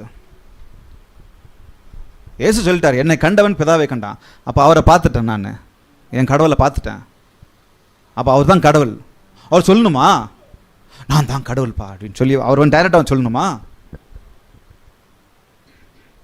அப்போ இதுவும் அதே போல தானே. யாரை கேள்வி கேட்குறீங்க? வசனத்தை கேள்வி கேட்குறீங்களா? கர்த்தரை கேள்வி கேட்குறீங்களா? ஒரு சில ஊழியர்கள் பண்ணுகிற தவறுக்கு இப்படி நீங்கள் தவறான காரியங்களை நீங்கள் செஞ்சீங்கன்னு சொன்னால் உலக மக்கள் எப்படி நம்மளை நினைப்பாங்க? தசமாகம் என்பது கர்த்தருக்கென்று பிரித்தெடுப்பது. அதை கர்த்தர் பரிசுத்தமாய் பார்க்கிறார். அது கர்த்தருக்கு மாத்திரமே உரியது. ஹல்லேலூயா. நீங்கள் எதிலே வஞ்சித்தீர்கள் அப்படின்னு கேள்வி நீங்கள் என்ன கேட்குறீங்களே? உங்கள் காணிக்கைகளிலும் தசம பாகத்திலும் தானே. எதிலே வஞ்சித்தீர்கள்? உங்கள் காணிக்கைகளிலும் தசம பாகத்திலும் தானே. இல்லை, என்கிட்ட இல்லை, கொடுக்கறதுக்கு இல்லை அப்படின்னு அந்த ஏழை விதவை தாய் சொல்லலை. இருந்ததில் கொடுத்துட்டாங்க. இருந்ததில் இருக்கிறதில்ல கொடுத்தாங்க. நம்ம முதல் வாரத்தில் பார்த்தோம், பவுல் அழகாக எழுதுறாரு. அவங்க கிட்ட இல்லை, அவங்களுடைய ரொம்ப கொடுமையான நேரத்துலையும் அவங்க கொடுத்து தாங்கினாங்க. ரொம்ப கடினமான நேரத்திலும் கொடுத்து தாங்கினாங்கன்னு சொல்லி பவுல் சொல்கிறாரு. அப்போ இந்த ஏழை விதத்தாய் சொல்லலாம், அந்த 2 பைசா தான் இருக்குது, இந்த 1 பைசா தான், இந்த 10 பைசா தான் இருக்குது, இந்த 5 பைசா தான் இருக்குது, இதை கொடுத்துட்டா அப்புறம் எனக்கு சாப்பாட்டுக்கு வழி இல்லை அப்படின்னு சொல்லியிருக்கலாமா? ஆனால் அந்த அம்மா சொல்லலை. ஏன் சொல்லலை? அதை கர்த்தருக்குன்னு சொல்லி எடுத்துட்டு மனசில் வச்சுட்டாங்க. அப்போ தசம பாகங்களை குறித்து இன்னும் நிறைய இருக்குது, நிறைய பேசலாம். ஆனால் இப்போ நமக்கு நேரம் இல்லை. கர்த்தருக்கு சித்தமான வரும் நாட்களில் பேசலாம், அல்லது வேறு கர்த்தருக்கு சித்தமான இந்த சீரீஸை நான் இன்றைக்கி முடிக்கிறேன். இன்னும் நான் இதில் நிறைய ஆராய்ச்சி செஞ்சுக்கிட்டு இருக்கிறேன், இன்னும் படிச்சுக்கிட்டு இருக்கிறேன். கர்த்தர் நிறையா பேசணும். அப்போ நான் உங்கள் கூட ஆண்டவர் பேசியிருக்காருன்னு நான் நினைக்கிறேன். நான் விசுவாசிக்கிறேன். அவர் இவைகளையும் செய்ய வேண்டும், அவைகளையும் விடாதிருக்க வேண்டும் தெளிவாக சொல்லிட்டாரு. நம்ம மேலோட்டமான காரியங்களை செஞ்சுட்டு உள்ளான விஷயத்தை மறந்துடுறோம். அதை அவர் ஐடென்டிஃபை பண்ணுறாரு பாருங்க.